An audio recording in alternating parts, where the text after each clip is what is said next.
Hello everyone and welcome to Unacademy. मेरा नाम है शिवांगी गौतम और आज की क्लास में हम डिस्कस करेंगे about a very important announcement which was taken place a few days back. NRIs from 10 different countries will soon be able to make UPI payments. कौन से ये 10 देश हैं, इसका क्या फ़ायदा होगा, किस रीजंस की वजह से ये न्यूज़ में था, और इसी के साथ साथ हम चर्चा करेंगे NRE और NRO अकाउंट्स की। क्या ये अकाउंट्स होते हैं, इनके बीच का बेसिक डिफरेंस क्या है, क्यों ये इतना ज़्यादा एक इम्पॉर्टेंट स्टेप है from the point of view of India, वो भी हम डिस्कस करेंगे। अगर हम सबसे पहला कॉन्टेक्स्ट डिस्कस करें with respect to such a big announcement, तो जो भी नॉन रेसिडेंट इंडियंस हैं 10 अलग अलग देशों से बहुत ही जल्द यूनिफाइड पेमेंट इंटरफेस को यूज कर पाएंगे और उसी के तहत पेमेंट्स कर पाएंगे। और इसका एक प्रोमिनेंट पार्ट ये है कि उनको हिंदुस्तानी नंबर की जरूरत भी नहीं पड़ेगी। They do not need to have a +91 वाला नंबर जो हम लोगों का कोड है, भारत का कोड है, और रादर इन 10 देशों का जो भी कोड होता है उसको यूज करके ही वो UPI पेमेंट्स कर पाएंगे। अब ये दारोमदार कहाँ से आया, इसकी रिस्पॉन्सिबिलिटी किसने ली, वो भी डिस्कस कर लेते हैं। तो जो भी हमारा national payment corporation of India है, NPCI, उन्होंने परमिशन दी 10 देशों को कि आप डिजिटल ट्रांसफर कर सकते हैं फंड्स को, या जो डिजिटल रूप से धन हस्तांतरित करा जाता है UPI को यूज करके आप कर सकते हैं, लेकिन दो ही तरीके के अकाउंट से। एक है आपका NRE अकाउंट, एक है आपका NRO अकाउंट। अब ये 10 देश कौन से हैं, NRE अकाउंट क्या होता है, NRO अकाउंट क्या होता है, आइए ये जानते हैं। अगर हम बात करें पहले तो इन 10 देशों की, हमारे पास है Singapore, Australia, Canada, Hong Kong, Oman, Qatar, USA, Saudi Arabia, United Arab Emirates, United kingdom. और इन सारे ही देशों के जो भी कोड्स हैं, कंट्री कोड्स हमने दिए हुए हैं। जैसे अगर हम हिंदुस्तान की बात करते हैं, हिंदुस्तान का कंट्री कोड +91 है। इन 10 देशों को, या इनमें जो नॉन रेसिडेंट इंडियंस रह रहे हैं, उन NRIs को किसी भी तरीके से +91 वाले नंबर की जरूरत नहीं पड़ेगी। रादर वो जिस भी देश में रह रहे हैं आउट ऑफ दीज 10 कंट्रीज, उसका कंट्री कोड यूज करके डिजिटल पेमेंट्स को इजीली एक्सेस कर पाएंगे। इसका फायदा क्या है, इसका प्रोसीजर क्या है, कोई ना कोई तो सर्टन टर्म एंड कंडीशन होगी इसके लिए, वो क्या क्या है आइए वो भी जानते हैं। सबसे पहली कंडीशन जो दी गई है वो ये है कि जो भी साझेदार बैंक्स हैं, यानी कि जितने भी पार्टनर बैंक्स हैं, उनको एक सिंपल सी चीज इंश्योर करनी पड़ेगी, और वो ये है कि किस तरीके से हम अलाउ कर सकते हैं इस पर्टिकुलर मैनेजमेंट को। तो जितने भी अकाउंट्स हैं जो कि foreign exchange management act regulations, यानी कि फीमा रेगुलेशंस के तहत मैनेज किए जाते हैं, वहां पे उनको कुछ ना कुछ दिशा निर्देश फॉलो करना पड़ेगा रिजर्व बैंक ऑफ इंडिया का टाइम टू टाइम।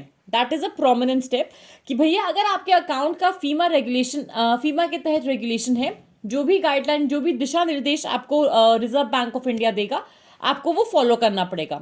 दूसरा इंपॉर्टेंट पार्ट आता है कि जहां पे जितने भी नेसेसरी एंटी मनी लॉन्ड्रिंग या कोई भी ऐसा कॉम्बैटिंग, हम जहां पे टेररिज्म को रोकना चाहते हैं, उससे रिलेटेड जो भी विजिलेंस की मेजर्स हैं, चेक्स हैं, कॉम्प्लायंस वैलिडेशन है, जो भी रूल्स बनाए गए हैं by the remitter and the beneficiary bank, मतलब प्रेषक और लाभार्थी बैंक ने जो भी बनाए हैं, they have to be taken care of. आप जो भी गाइडलाइंस दी जाएंगी, all the necessary anti money laundering और द मेजर्स जहां पे हम कॉम्बैट कर सकते हैं टेररिज्म को फाइनेंस करने वाले चेक एंड कंप्लायंस वैलिडेशन पे, they have to be insured and they have to be followed.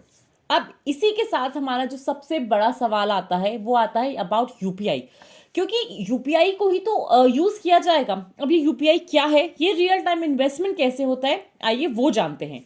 UPI की बात करें तो तत्काल वास्तविक समय भुगतान प्रणाली जो UPI है, द यूनिफाइड पर्सनल इंटरफेस, जिसको अगर हम बात करते हैं, द यूनिफाइड पेमेंट इंटरफेस जिसकी हम बात करते हैं, ये किस तरीके से पर्सनल ट्रांजैक्शंस में मदद करता है। हम इसको एक यूनिफाइड पर्सनल इंटरैक्शन का माध्यम भी मान सकते हैं, या एक इंटरफेस भी मान सकते हैं, जहां पे ये एक रियल टाइम पेमेंट सिस्टम है which ensures more peer to merchant rather than the peer to peer transaction in volume terms। मात्रा के संदर्भ में peer to merchant मतलब मुझे अगर किसी merchant से कुछ खरीदना है, वहां पे मैं जो ट्रांजैक्शन करूंगी वहां पे ये यूज होता है।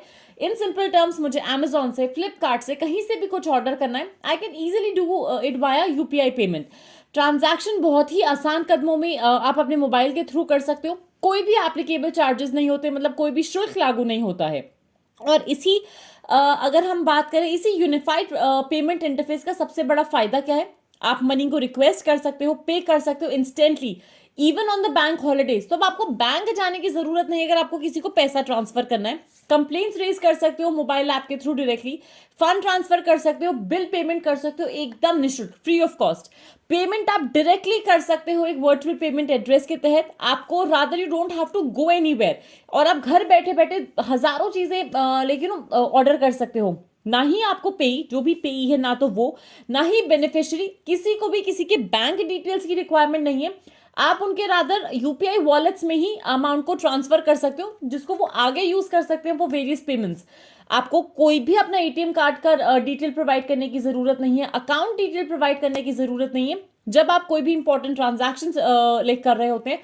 और इसी के साथ साथ जितने भी बैंक अकाउंट्स हैं वो बहुत ही इजीली एक्सेस हो सकते हैं एक सिंगल यूपीआई ऐप को यूज करके, जो हमारा भीम ऐप है।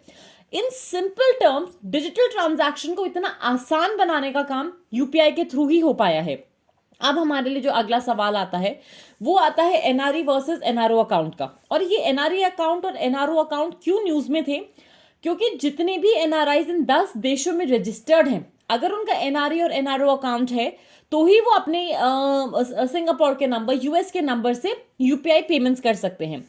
अब एनआरई अकाउंट क्या होता है अगर हम बात करें, ये वो अकाउंट है जो मदद करेगा या हेल्प करेगा कि आप अपने फॉरेन अर्निंग्स को हिंदुस्तान में कैसे पार्क कर सकते हो, हिंदुस्तान के ही मूल्य वर्ग राशि में। मतलब आपने बाहर जो भी पैसा कमाया है आप उसको हिंदुस्तान में किस तरीके से यूज कर सकते हो, हिंदुस्तानी ही करेंसी में। और एनआरओ अकाउंट जो होता है ये वो अकाउंट है जो मदद करता है कि आप अपने अर्निंग्स फ्रॉम इंडिया, जो भी आपने हिंदुस्तान से कमाया है, उसको इंडियन डिनोमिनेशन में कैसे पार्क करते हो। तो सबसे बड़ा फर्क एनआरई और एनआरओ अकाउंट में क्या है, जहां पे ये टर्म ई आ गया, मतलब आपने जो बाहर का धनराशि कमाई है उसको यहाँ के मूल्य वर्ग में कैसे कर सकते हो। एनआरओ अकाउंट होता है the money earned in India, in what form is it being parked in India. NRE account की बात करें, जो डिपॉजिट्स हैं आप उसको कब एनआरई अकाउंट्स में जमा करते हो, और वो जो डिपॉजिट्स हैं वो टैक्स फ्री होते हैं, मतलब प्रिंसिपल अमाउंट और interest earn there on is exempted from the tax. लेकिन अगर एनआरओ अकाउंट की बात करें, एनआरओ अकाउंट पे जो सूद है, इंटरेस्ट है, वो एनआरओ अकाउंट्स पे सब्जेक्ट होता है टैक्स डिडक्टेबल एट सोर्स यानी टीडीएस का। तो ये सबसे प्रोमिनेंट डिफरेंस होता है एक एनआरई अकाउंट में और एक एनआरओ अकाउंट में। आज के क्लास में मेरी तरफ से बस इतना ही। Stay tune for more such videos. Please like the channel, like the video, subscribe to the UPSC unstoppable channel, share the video as much as you can. Thank you and have a fantastic day everyone. Good day.